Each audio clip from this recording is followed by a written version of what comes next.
अमर भाई क्या हाल चाल, कैसी हो बहन? काम करो नहीं करो, नीचे कमेंट में सबसे इंपॉर्टेंट चीज है तुमने कितना काम किया आज। तोड़ते चले जाना है, आगे बढ़ते चले जाना है, रुकना नहीं है। इतना काम करना है जिसको मैं कल रिपीट कर पाऊं, परसों रिपीट कर पाऊं। कुछ दिन आएंगे जहां पे परेशानी होंगी, बाहर से परेशानी आएंगी। It is okay.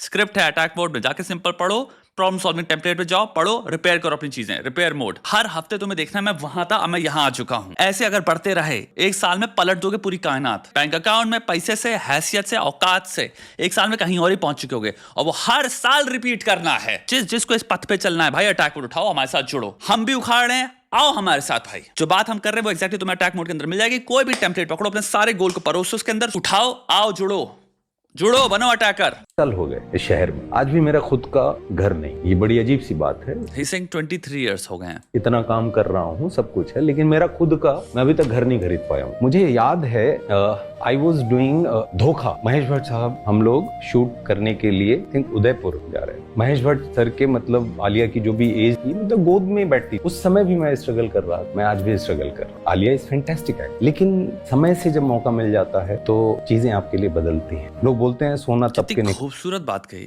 करता, लेकिन सोना हमेशा तपता ही रहे तो किस काम का? कौन पहनेगा? तो बहुत सारा वक्त तपने में निकल गया, बहुत सारा। सब कहते हैं संघर्ष जरूरी है। अरे मैं कहाँ बोल रहा हूँ मैं संघर्ष से भाग रहा हूँ, लेकिन कितना? मैं क्या मांग रहा हूँ? मैं अच्छा काम करना चाहता, अच्छी फिल्मों का हिस्सा बनना चाहता, अच्छे डायरेक्टर्स के साथ काम करना चाहता हूँ, अच्छे प्रोड्यूसर्स के साथ काम करना चाहता हूँ, और बहुत ईमानदारी से काम करता हूँ। 23 साल हो गए इस शहर में, आज भी मेरा खुद का हम स्टार्ट करते हैं simple motivation of an artist से। एक चीज समझना, एक आर्टिस्ट की मोटिवेशन एक्चुअली में प्राइमरली होती है रिकग्निशन। अगर मैं संगीतकार बनता हूं तो मैं चाहूंगा कि भाई मैं स्टेडियम भरूं, एक दिन मेरे को भाई 20,000 लोग देखने आ रहे हैं, स्टेडियम में मैं अपना गीत सुना रहा हूं। ये दिल से एक सपना होता है हर एक आर्टिस्ट का, भाई मेरी पेंटिंग है जो दुनिया देखे एक दिन। ये कहा जाता है। जो आवाज में यहाँ पे कामनेस के साथ एक दर्द है, वो यही चीज बता रही है कि भाई जो हम ग्रैंड स्केल में, मुझे लगता है मुझे रिकग्निशन मिलना चाहिए, वो अपॉर्चुनिटी ही नहीं मिलती। सही वक्त पे कभी कभी लोगों को जब अपॉर्चुनिटी मिल जाती है तो उस वक्त पे अपॉर्चुनिटी मिलने की वजह से कहानी आसान हो जाती है, उन मुकामों में पहुंचना आसान हो जाता है। वो जो रिकग्निशन अगर 70 में मिल रहा है एक कैरेक्टर एक्टर होने का, वो चीज जो खुद कह रहा है कि मैं भाई जब वो छोटी सी बच्ची थी मैं तब भी था, उसी जगह पे कर रहा था, वो आई, उसको वो अपॉर्चुनिटी भी मिल गई, वो अच्छी एक्टर भी है, नोबडी इज डिनाइंग दैट। लेकिन उसको वो अपॉर्चुनिटी मिली, वो स्टेज मिला, वो प्लेटफॉर्म मिला, वो पीछे से सोशल मीडिया बैकिंग मिली, वो लाखों करोड़ों का रिसोर्सेज, बैकअप, सब कुछ मिला, जिसने उसको ऑलरेडी उसकी कहानी को स्ट्रेटोस्फीयर में भेज दिया, उस टैंजेंट में भी अलाइन कर दिया, जहां पे वो रिपीट कर सकता है अरे आराम से उस चीज को। एक बहुत बड़ी पोर्शन है जो कंप्लीटली डिप्राइव्ड है इससे। तो इसको मैं कहता हूं डबल बायस। ठीक है, डबल बायस यहां पे पता क्या होता है? पहला हो गया, जितनी भी अगर नेपोटिज्म में बात करो तो बहुत तगड़े तरह से जो भी आर्गुमेंट्स आते हैं वो उन्हीं लोगों से रहे हैं जिनसे पूछा गया है, और वो एक्चुअली में वही लोग हैं जो नेपोटिज्म से आए हैं। पहला बायस क्या होता है? आपके पास मोस्टली जो इन्फॉर्मेशन आ रही है, आर्ग्यूमेंट्स आ रहे हैं, वो उनके आ रहे हैं जिनको डिफेंड करने के लिए 500 बार स्टेजेस पे मौका मिल रहा है। लोग प्रश्न पूछ रहे हैं तो पीआर उनके लिए रिस्पॉन्सेस प्रॉपर्ली बना रही है। कौन सा रिस्पॉन्स ऑडियंस में सबसे ज्यादा रेजोनेट करता है? ऑडियंस सडनली कहती है हाँ ये रिस्पॉन्स से हम अग्री कर सकते हैं, ये रिस्पॉन्स बोलो, ये रेजोनेट करता है ऑडियंस के साथ। एक इंसान जो स्ट्रगल कर रहा है उसको कोई देख ही नहीं रहा, तो उसका पॉइंट ऑफ व्यू कंप्लीटली अंधेरे में है। यहां पे हमें दिख गया, अभी सबके दिल में थोड़ा सा हुआ भी होगा, बात तो सही है। मोस्टली क्या हो रहा है, अगर सिंपल स्टैटिस्टिक्स के पॉइंट ऑफ व्यू देखें, 100 बार जब आपको मिलता है अपॉर्चुनिटी देखने का, कि पॉइंट ऑफ व्यू देखें, तो क्या वो 50-50 डिवाइडेड है? नहीं। एक्चुअल में आपको देखेगा खतरनाक लेवल पे एक 80% लेवल पे आंसर करने वाले वो हैं जो ऑलरेडी नेपोटिज्म से आ रहे हैं, और वो आपको एक स्मार्ट रिप्लाई दे रहे हैं। तो पहला बायस ये है कि हमें दूसरे वाले का कभी पॉइंट ऑफ व्यू सुनने को नहीं मिलता। बहुत ही रेयर ओकेजन्स होता है, और रेयर ओकेजन्स पे भी उनका पॉइंट ऑफ व्यू हमें सुनने को मिल रहा है who have already made it. अब उनको इस इंडस्ट्री में रहना है, अपने रिश्ते तबाह नहीं कर रहे हैं, उनको भी वहीं पे काम करना है, उनको उन्हीं लोगों के साथ काम करना है, तो वो भी डिप्लोमेटिक रिस्पॉन्स ही देंगे ना। अपना मैं क्यों बोलूंगा फालतू अटैक करके कि भाई मैं फिर किसी को उठा दूं? हम जानते तो है नहीं इनको पर्सनली, भाई क्या पता ईगो इतना बड़ा होता होगा कि भैया तुम ये बोल रहे हो हमारे पीछे इंटरव्यू में, भाड़ में जाओ, नहीं देंगे तुमको अपॉर्चुनिटी। क्या पता ये भी एग्जिस्ट करता हो। तो इंसान जो हम कुछ परसेंटेज लोगों की जहां पे ओपिनियन सुनते हैं, जिनको हम कहते हैं भाई स्ट्रगल से बना है, वो भी इंसान काइंड ऑफ अपीजिंग रिस्पॉन्स ही देता है, जहां पे दोनों तरफ से खेल रहा है। वो क्यों अपना कटवाएगा? कोई भी खेलना ही डिप्लोमेटिकली है। दूसरी तरफ जो पहला बायस है वो ये है कि भाई 80% रिस्पॉन्स रिपीटेडली जो हमको मिलता है, भाई कैमरा लगे ही उन पे हैं जो फेमस है ऑलरेडी। नेपोटिज्म से आपकी स्टार्टिंग ही ऐसी होती है, यू मेड इट। आपका स्टार्टिंग पॉइंट है 20 million followers on Instagram and brand deals तुम्हारे पास है ऑलरेडी, पता नहीं कहां से। तुम एक इन्फ्लुएंसर, तुम्हारी पीआर ऐसी कंस्ट्रक्ट करी गई है, तुम ऑलरेडी फेमस हो। एक उसको ले लो, एक इंसान जो भाई 300 पे बैठा है, 4 लोगों के साथ रह रहा है एक ही कमरे में, एक्टर बनना चाहता है, कोई मीडिया मशीन पीछे नहीं है, कोई अरबों खरबों की पीछे से बैकिंग नहीं है। किसकी बात तुम ज्यादा सुनोगे, किसका पॉइंट ऑफ व्यू तुम्हारे सामने बार बार ज्यादा आएगा? पहला बायस ये है भाई, अगर मैं आलिया भट्ट को पसंद करता हूं उसकी एक्टिंग को, नोबडी इज डिनाइंग वो अच्छी एक्टर नहीं है, एंड ऑल द पीपल जो उसके साथ एक्टर बनना चाहते हैं, जो अभी भी स्ट्रगल कर रहे हैं, अगर मैं उनसे कभी मिलना ही नहीं, तो मेरे लिए तो नोन डेटा सिर्फ आलिया भट्ट है ना, वो अननोन में आ जाता है। तो मैं यही पॉइंट ऑफ व्यू को एक्चुअल पॉइंट ऑफ व्यू समझूंगा। अभी 500 लोगों के सामने जो लोग कर रहे हैं, वो अपनी कहानी बताने लग जाए किस लेवल पे स्ट्रगल करते हैं, कितना कठिन है वहां रहना, खाना वाना सब मैनेज करना, भाई कितना लेवल का नींद कॉम्प्रोमाइज है, इतने गंदे गंदे कॉम्प्रोमाइज करने के ऑफर आते हैं। और मेरे पास पूरा टैलेंट है, मेरी बैकिंग यहां से है, मैं स्कूल से पढ़ा हुआ हूं, मैंने इतनी एक्टिंग में वो कर रखी है, मेरी एक्टिंग कितना ज्यादा बढ़िया है, कोशिश करता हूं मैं, रिजेक्ट होते रहते हैं। अभी वो कहानी आ जाए, एक सेकंड में इंसान कहेगा हाँ यार ये तो मैंने सोचा नहीं था, अब वो नॉन डेटा हो गया क्योंकि। लेकिन आप क्रिटिकल थिंकिंग अप्लाई करके देख सकते हो कि भाई बैलेंस पॉइंट ऑफ व्यू नहीं है ये। सो पहला बायस है, ऑलरेडी मेरे पास जो नॉन इन्फॉर्मेशन आ रही है वो एक बायस्ड है, और उसमें मैं अपना ओपिनियन फॉर्म कर रहा हूं। दूसरा, अगर तुम लॉन्च कर दे रहे हो उन लोगों को and you make me like them, तो ऑलरेडी मेरा लाइकिंग जुड़ गई ना उनके साथ। So already I am biased toward them because I like them, and then point of view भी मुझे बस उनके पर्सपेक्टिव का मिल रहा है, तो ये डबल बायस पे हो रहा है ना। नो वंडर बहुत सारे लोग डिफेंड करने आ जाते हैं। अब आए सिंपल से एक और बात छोटे बता दें, क्योंकि अभी वही आर्गुमेंट लेके लोग आने वाले नीचे, डॉक्टर का बच्चा तो डॉक्टर होता है ना, तो वहां पे भी नेपोटिज्म होता है ना। सिंपल सा फर्क समझो, एक बहुत छोटे में बता दे रहा हूं। There is a difference between advantage and discrimination. यानी कि नेपोटिज्म अक्रॉस फील्ड्स एग्जिस्ट कर रहा है। एक सोनार का बच्चा सोनार होगा, ऑब्वियसली भाई एडवांटेज मिलेगा। डॉक्टर बनने की अगर बात करें, उस फील्ड में कितनी ज्यादा फेयरनेस है मेरिटोक्रेसी की, यानी कि श्योर कुछ लोगों के पास एडवांटेज होगा, उनके माँ बाप उनको ऑलरेडी एक्स्ट्रा रिसोर्सेज देंगे, एक्स्ट्रा एडवाइस देंगे, इनसाइड सीक्रेट्स देंगे, एंड श्योर वो उस खेल में इसलिए हो सकता है आगे हो। लेकिन खेल का जो सिलेक्शन क्राइटेरिया है वो एक्चुअल में मेरिट पे डिपेंड कर रहा है।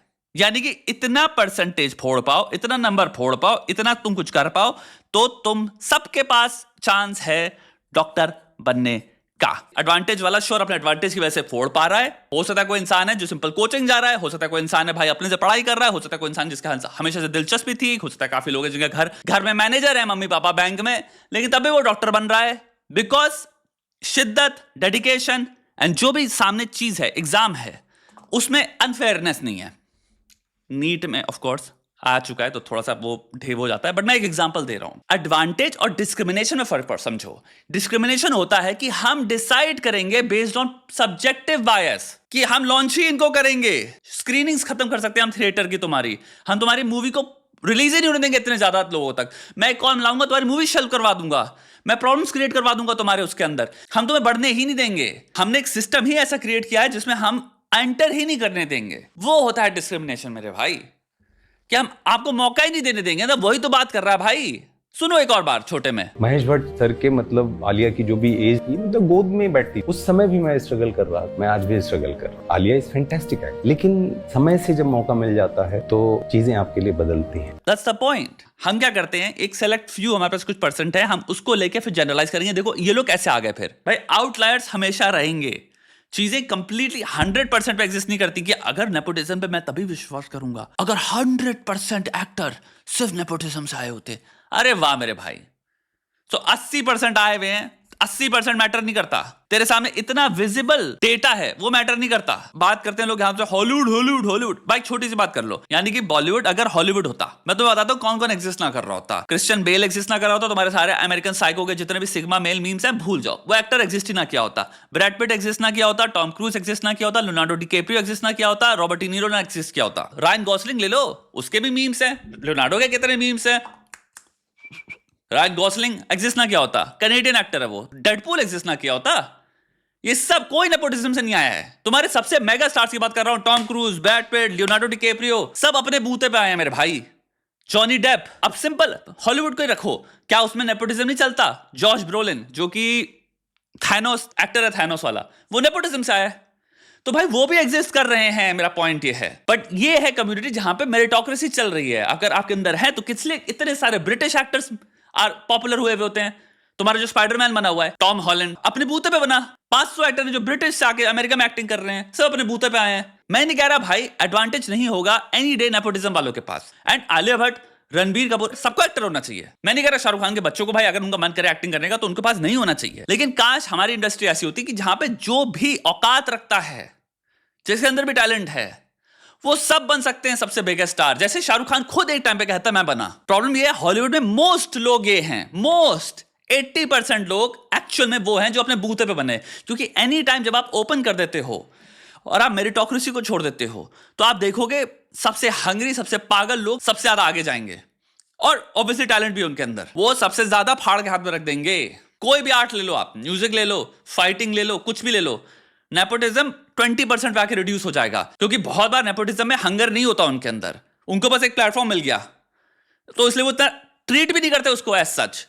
बट इतने लोग हैं जिनके लिए जिंदगी है, वो जिंदगी मौत की चीज है, वो मरने के लिए आए हैं वहां पे, वो कहेंगे हम कुछ भी हो जाए दे देंगे। इसलिए जब आप उनको मेरिटोक्रेसी देते हो वो लोग फाड़ देते हैं। तो जो असली में 80% रूल करेंगे वो होंगे। बट आप वो क्रिएट तो करो। मैं नहीं चाहूंगा आपके साथ जिंदगी में आपका जो भी सपना है, जो भी तुम्हारा सपना है मेरे दोस्त, वो पूरा ना हो पाए क्योंकि भाई किसी ने विल किया कि तेरे सपने की धज्जा उड़ा दूंगा मैं, और उसके पास ताकत थी। इसको अनफेयरनेस कहते हैं। अगर तेरा सपना सच्चा है, अगर तेरे मन में हिम्मत है और तू स्किल बिल्ड कर लेता है उसके बाद, उसके ऊपर तेरा स्किल खतरनाक है, भाई तुमको ताज पहनना चाहिए, फिर कोई रोकने वाला नहीं होना चाहिए। ये होनी चाहिए इंडस्ट्री।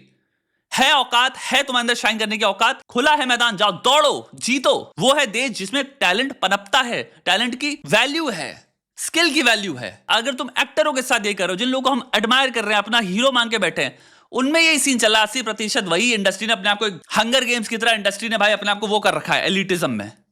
और हम कभी कभी कुछ चंद लोगों को अंदर ले आते हैं और फिर ऐसे एक्टिंग करते हैं कि देखो वो कैसे आया फिर, और नीचे हम भयंकर लेवल पे प्रोपेगेंडा फैला फैला के एक बायस खेल के डबल कि हम तुम्हें दिखाएंगे पहले ये लोग जिससे तुम्हें प्यार होगा, फिर यही लोग डिफेंड करेंगे अपने आप को, और दूसरे वाले का तुम्हें कभी साइड ऑफ डिफेंस मिलेगा ही नहीं। प्लस क्रिटिकल थिंकिंग हम करते नहीं है, तो हम एडवांटेज और डिस्क्रिमिनेशन में फर्क नहीं समझते। भाई अपने सपने पूरे करो, जो भी तुम्हारे सपने हैं भाई फाड़ के हाथ में रख दो। इतना भयंकर स्किल बिल्ड करो कि भाई तुम जिस कमरे में बैठ जाओ, तुम्हारे अगल बगल जो भी हो वो सब तुम्हें पहचाने। आधों को इंफीरियोरिटी कॉम्प्लेक्स हो जाए कि ये लेवल का स्किल लाना था, ये है तुम्हारा एम भाई। इतने खतरनाक बनो अपनी चीज में, तुम्हारा धर्म है वो। अटैक मोड उठाओ, आओ साथ में लगो भाई, डेंजरस लेवल पे खतरनाक बनना है।